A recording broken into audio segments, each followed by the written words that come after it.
कैसे आप सब। आज का हमारा टॉपिक है स्फेरिकल बेसल फंक्शन।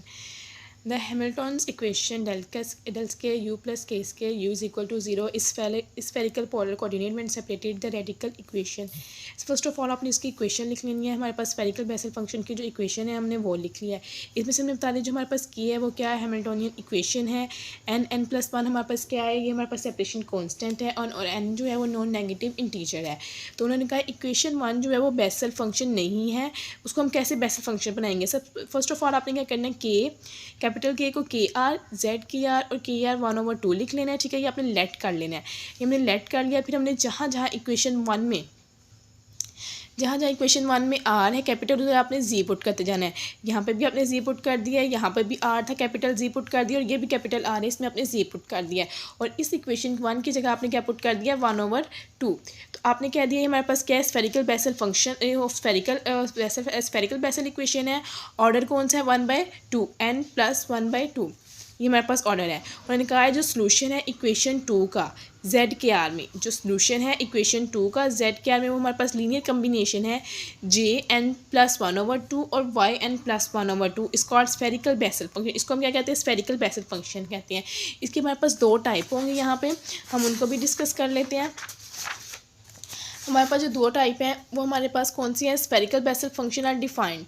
Jn है हमारे पास √π2x Jn+1/2, जैसे कि मैंने अभी आपको इसमें बताया है। और सेकंड जो है वो हमारे पास है Yn/2।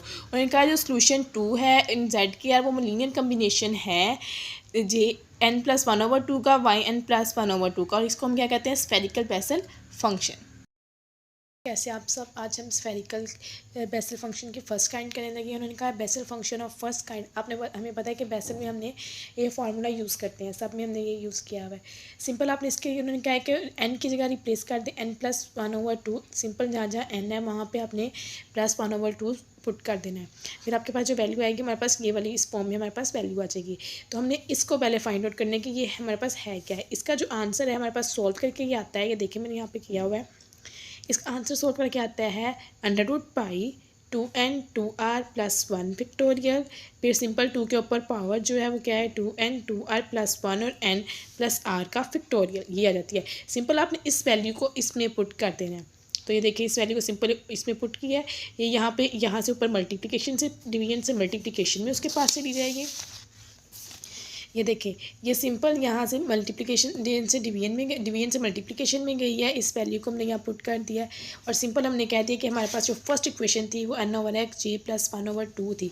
तो J+1/2 का ये हमारे पास आंसर आ गया है। और हमने ये कह दिया हमारे पास क्या है, ये π/2x है हमारे पास, इसका आंसर है। और इसको हम इस फॉर्म में भी लिख सकते हैं। इसी तरह इसकी हमारे पास सेकंड काइंड है, इसको हम न्यूमैन फंक्शन भी कहते हैं। जो बेसल की सेकंड काइंड है उसको हम न्यूमैन फंक्शन भी कहते हैं। और सिंपल इसमें हमने क्या किया, इसमें भी हमने सेम यही वाली वैल्यू को उठाया, पर इसमें थोड़ा सा चेंजिंग किया हमने। जहाँ पे n था वहाँ पर हमने क्या किया, n+1/2 कर दिया। तो सिंपल जब हम n+1/2 करेंगे, जहाँ जहाँ n था, यहाँ पे देखो अगर ये 2 है तो हम करेंगे n+1/2। तो ये 2 से काटेगा तो सिंपल हमारे पास क्या रह जाएगा, n रह जाएगा। यहाँ पे इतना, यहाँ पे n+1 आए हैं, 2nx+n+1 है, और ये वाली वैल्यू हमने लिख दी है। और हमने ये कह दिया कि हमारे पास क्या है, spherical function of second kind है। और इसका सोल्यूशन हम a और b में, a डेरिवेटिव और b डेरिवेटिव में भी हम इसका लिख सकते हैं।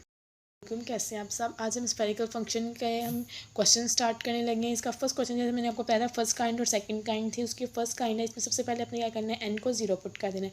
जहाँ जहाँ n है वहाँ 0 आता जाएगा। तो हमारे पास इसका ये आंसर आ जाता है, ये वाला आंसर इसका आ जाता है। सिंपल हमने कहा है कि j जो है 1/2 हमारे पास किसके इक्वल होता है, √2πx sin x के इक्वल होता है। हमने कहा किसके इक्वल होता है, πx के इक्वल। हमारे पास जो j इसके इक्वल होता है। सिंपल आपने इसको क्या करना है, इसको इस तरह लिख के इन दोनों को क्या करना है, मल्टीप्लिकेशन कर देनी है। हमारा ये 2x √2 से कट जाएगा और पाई से कट जाता है। तो हमारे पास क्या है, साइन x रह जाता है।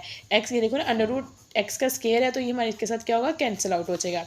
इस तरह इसका सेकंड क्वेश्चन है, उसमें भी n को 0 पुट कर देना है। फिर हमने कह दिया जो हमारे पास J-1/2 है वो cos x के इक्वल है, सेम वो साइन के था, तो ये हमारे पास cos के इक्वल है। और सिंपल हमने इसकी कटिंग करके इसका आंसर लिख देना है। ये देख लें।